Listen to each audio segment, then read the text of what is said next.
మంచిది. ఈ కీర్తన రాసినటువంటి వారు సర్వోక్తి నాసాబు గారు. తెలియజేస్తున్నటువంటి కొన్ని మాటలు లేఖనం ద్వారా మనం చూసుకుందాం. నేను నీకు కృతజ్ఞతాస్తుతులు చెల్లించుచున్నాను, నీవు సమీపమున ఉన్నావని కృతజ్ఞతాస్తుతులు చెల్లించుచున్నాను. నరులు నీ ఆశ్చర్య కార్యములను వివరించుదురు. కాబట్టి నీవు మాకు దగ్గరగా ఉన్నావని, సమీపముగా ఉన్నావని నీకు కృతజ్ఞతాస్తుతులు చెల్లించుచున్నాను అని మాట్లాడుతున్నాడు. ఆయన సమీపంలో ఉండే దేవుడైనా దూరంగా ఉండే దేవుడు కాదని కూడా లేఖనాలలో ఉంది. అవును ప్రియులారా, ఆయన అనంతుడు, విశ్వనాథుడు, అంతటా ఉండగలిగిన వాడు. ఇక్కడ ఉంటాడు, ఎక్కడైనా ఉంటాడు. సమీపంగా ఉండగలుగుతాడు, అయినా అవసరమైతే దూరంగా కూడా ఉండగలడు. సమీపముగా ఉన్నాడు అంటే ఎప్పుడైతే మనం దేవుని యందు భయభక్తులు కలిగి ఉంటామో ఆయన మనకు సమీపముగా ఉంటాడు, మన ప్రక్కనే ఉంటాడు. ఒక సహోదరి తను సాక్ష్యం చెప్తూ ఉంటాడు. ఆమె ప్రార్థన కూర్చుని వెంటనే యేసయ్య ప్రక్కన వచ్చి కూర్చుంటాడంట. ఆమె ముఖానికి ఉన్నటువంటి కచ్చివి తీసే ముఖానికి ఉన్నటువంటి మలినాన్ని తుడుస్తూ ఉంటాడండి.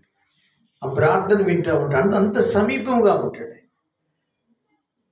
సమీపముగా ఉంటాం. దేవుని ప్రార్థనలో ఉన్నప్పుడే ఆయన చాలా సమీపంగా ఉంటాడు. మన ప్రార్థన ఆలకించేటువంటి దేవుడు అని అర్థం. కాబట్టి దేవుడు సమీపంగా మన మధ్యలోనే ఉన్నానంటాడు. మత్తయి సువార్త 18:20 ఆయన మాట్లాడుతూ, ఏలైనగా 2-3 నా నామం ఎక్కడ కూడుకుంటారో వారి మధ్యలో నేను ఉంటాను. మన మధ్యలో ఉంటాడు అంటే సమీపంగా ఉన్నాడు. కాబట్టి ప్రార్థనలో సమీపంగా ఉంటాడు. నా మందిరము సమస్త జనులకు ప్రార్థనా మందిరం అనబడును అని లేఖనాలు. ఎప్పుడైతే మనం మందిరానికి వస్తామో మందిరంలో ఆయన ఉంటాడు. కాబట్టి మనకు తోడుగా దగ్గరగా ఉన్నాడని అర్థం. సమీపంగా ఉన్నప్పుడు కూడా మనం అర్థం చేసుకోలేము. బంధువులు దగ్గర ఉన్నప్పుడు అర్థం చేసుకోలేము అంట. తల్లిదండ్రుల దగ్గర ఉన్నప్పుడు పిల్లలకు అర్థం కాదు. భర్త దగ్గర ఉన్నప్పుడు భార్యకి అర్థం కాదు. భార్య దగ్గర ఉన్నప్పుడు భర్తకి అర్థం కాదు. ఆ విషయం అతను కూర్చున్న విషయం. పిల్లలకు కూడా తల్లిదండ్రుల యొక్క విలువ దగ్గర ఉన్నప్పుడు అర్థం కాదు. అలానే దేవుడు దగ్గర ఉన్నప్పుడు కూడా మనకి అర్థం కాదు. ఆయన విలువ అర్థం కాదనమాట. ఏం అర్థం కాదు? తల్లిదండ్రుల విలువ పిల్లలకి ఎలా అర్థం కాదు, భర్త విలువ భార్యకి ఎలా అర్థం కాదు, భార్య విలువ కూడా భర్తకి ఎలా అర్థం కాదు దగ్గరగా ఉన్నప్పుడు. అలానే దేవుడు కూడా సమీపముగా ఉన్నప్పుడు ఆయన విలువ మనకు అర్థం కాదు. ఆయన ఎప్పుడైతే మనకు దూరం అవుతాడో ఆయన విలువ మనకు అర్థమవుతుంది. కాబట్టి లేఖనాలలో ఒక మాట ఏముందో ఒకసారి చూద్దాం. సామెతల గ్రంథం 1వ అధ్యాయంలో ఇక్కడ ఒక మాట ఉంటుంది, మనం చదువుకుందాం.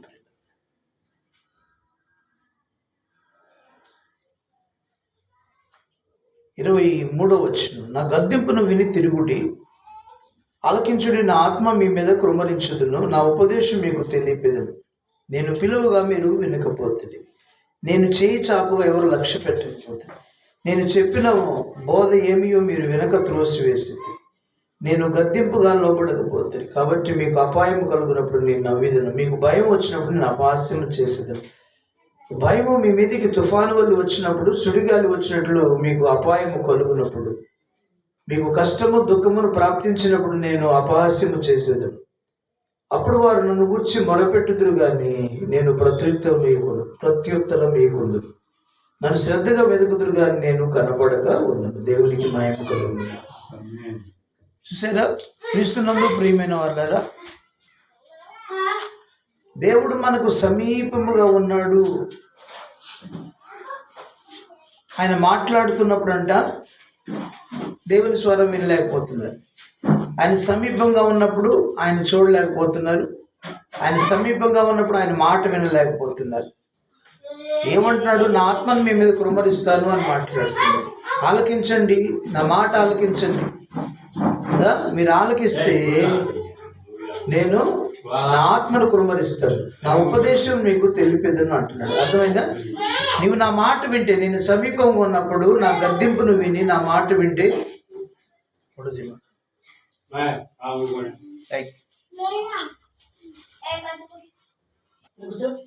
మంచిది. సమీపముగా ఉన్నప్పుడు ఆయన్ని మనం అర్థం చేసుకోలేకపోతున్నాం. సమీపంగా ఉండి ఆయన మనతో మాట్లాడుతున్నప్పుడు మనం ఆయన మాట వినలేకపోతున్నాం. ఆయన అర్థం చేసుకోలేకపోయినా, ఆయన విలువను మనం గ్రహించలేకపోయినా, ఆయన దూరమైనప్పుడు మనం వేదన పడాల్సి వస్తుంది. ఆయన తోడుగా ఉన్నప్పుడేమో ధైర్యము, నెమ్మది, క్షేమం అన్నీ ఉంటాయి. ఆయన దూరమైనప్పుడు మనకి ఎక్కడ లేని కష్టాలు వస్తూ ఉంటాయి. ప్రియులు, భరించలేని కష్టాలు. ఇంకా దేవుడు తోడు లేకపోతే భర్త లేని కుటుంబం ఎలా ఉంటుందో, తల్లిదండ్రులు లేని పిల్లలు లేని కుటుంబం ఎలా ఉంటుందో, అలాగనే దేవుడు తోడు లేకపోతే మన జీవితాలు కూడా అలానే ఉంటాయి. కాబట్టి అంటున్నాడు, ఆత్మను కుమ్మరిస్తాను, నా ఉపదేశాన్ని నీకు తెలియజేస్తాను. నేను పిలువగా మీరు వినకపోతే ఏం చేస్తున్నాడంట? దేవుడు పిలిస్తే వినలేకపోతున్నామంట. అంటే దేవుడు మనకు తోడుగా సమీపంగా ఉన్నప్పుడు ఆయన మాట్లాడుతుంటే మనం వినలేకపోతున్నాం. వినలేనప్పుడు చెయ్యి చాపంట. మళ్ళీ ఏం చేశాడంట?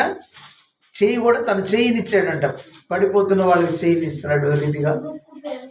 తర్వాత బాధల్లో ఉన్న వారికి తన హస్తాన్ని దరిచేరుస్తున్న రీతిగా కదా. వేదనలో వారికి తన హస్తాన్ని చాపి ఆదరించేటువంటి హస్తం. చేయి చాపుగా మీరు లక్ష్య పెట్టకపోతుంది కదా. ఆయన మాట వినలేకపోతున్నాం.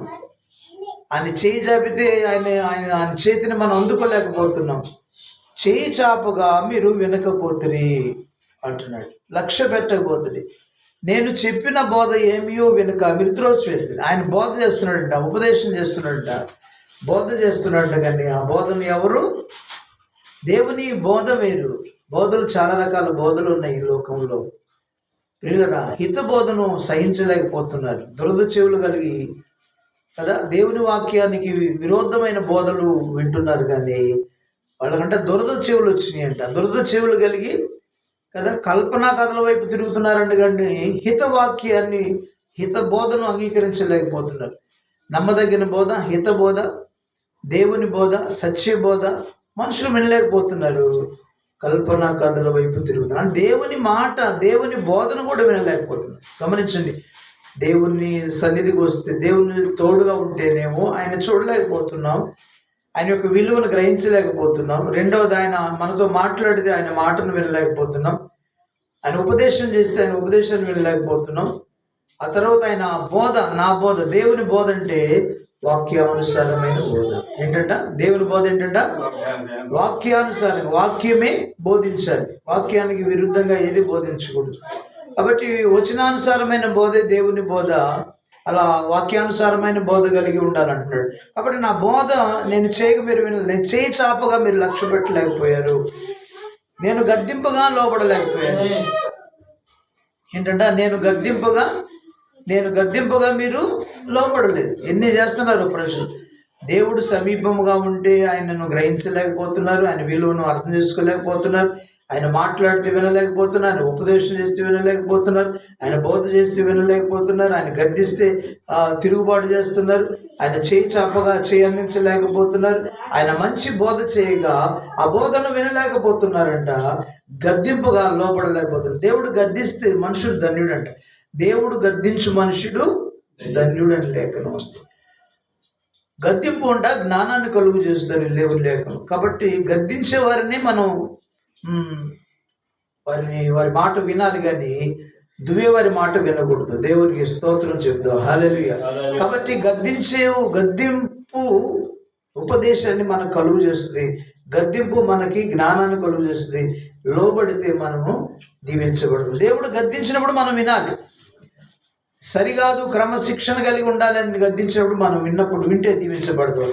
కాబట్టి అంట ఇలా మీరు వినలేదు కాబట్టి, నేను సమీపముగా ఉన్నాను మీరు గ్రహించలేదు, నా విలువ మీకు అర్థం కాలేదు, నేను మాట్లాడాను మీరు వినలేకపోయారు, నేను బోధ చేశాను వినలేకపోయారు, నేను గద్దించాను లోపడలేకపోయారు, నేను ఉపదేశం చేశాను మీరు వినలేకపోయారు, నేను చేయి చాపాను నువ్వు పడిపోతే అందించాలని లేపాలని, కానీ నువ్వు నా చేయిని అందుకోలేకపోయావు. కాబట్టి నేను గద్దింపగా నువ్వు లోపడలేదు కాబట్టి ఇప్పుడు అంటున్నాడు దేవుడు, నీకు అపాయము కలుగునప్పుడు నేను నవ్వేదను అన్నాడు. దేవునికి స్తోత్రం. ఏమంటున్నాడు? నీకు అపాయం కలిగినప్పుడు నేను నవ్వుతాను అంటున్నాడు దేవుడు. నా దూరం అయితే మన పరిస్థితి ఏమన్నాడు? నీకు అపాయం వచ్చినప్పుడు నేను నవ్వుతాను అంటున్నాడు దేవుడు. కాబట్టి దేవుడు ఆయన మనం చూసి నవ్వకముందు అంటే ఆపదలు వస్తాయి, అప్పుడు అవి మనం విడిపించుకోలేక బాధపడుతుంటాం, ఏడుస్తూ ఉంటాం. అప్పుడు ఆయన నవ్వుతూ ఉంటాడు. ఎప్పుడంటే నీవు ఆయన సమీపంగా ఉన్నప్పుడు అర్థం చేసుకోలేను, నువ్వు ఆయన సమీపంగా ఉన్నప్పుడు ఆయన గౌరవించలేను, నువ్వు ఆయన సమీపంగా ఉన్నప్పుడు అంటే సమీపంగా ఉంటావు అంటే దేవుని మందిరం సమీపంగా ఉంటావు, దేవుని సన్నిధికి సమీపంగా ఉంటావు, ప్రార్థన చేసుకుంటే ఆయన సమీపంగా ఉంటాడని అర్థం. ప్రియులారా, ఆ సమీపాన్ని నువ్వు గ్రహించలేకపోతే కదా శ్రమలు తెచ్చుకుంటాం అంటున్నాడు.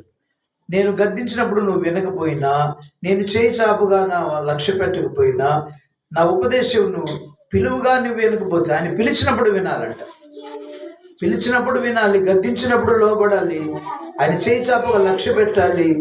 కాబట్టి ఉపదేశం చేయగా తెలుసుకోవాలి, ఎందుకంట ఆయన గద్దించేది నా ఆత్మను మీ మీద కృంభరించేది. దేవునికి మహిమ కలుగుతుంది. ఎందుకంటే ఆయన పిలుస్తుంది తన ఆత్మను నీకు ఇవ్వాలని, తన అభిషేకం నీకు ఇవ్వాలని, తన వరాలు నీకు ఇవ్వాలని, తన సన్నిధిని నీకు ఇవ్వాలని, తన గొప్ప అభిషేకాన్ని నీకు ఇవ్వాలని దేవుడు కోరుకున్న ఆత్మని ఇవ్వాలని. ఆత్మ లేనివాడు నా వాడు కాదని లేఖనం అంటుంది. ఏంటంటే ఆత్మ లేనివాడు నా వాడు కాదు. ఆత్మ లేకపోతే మనం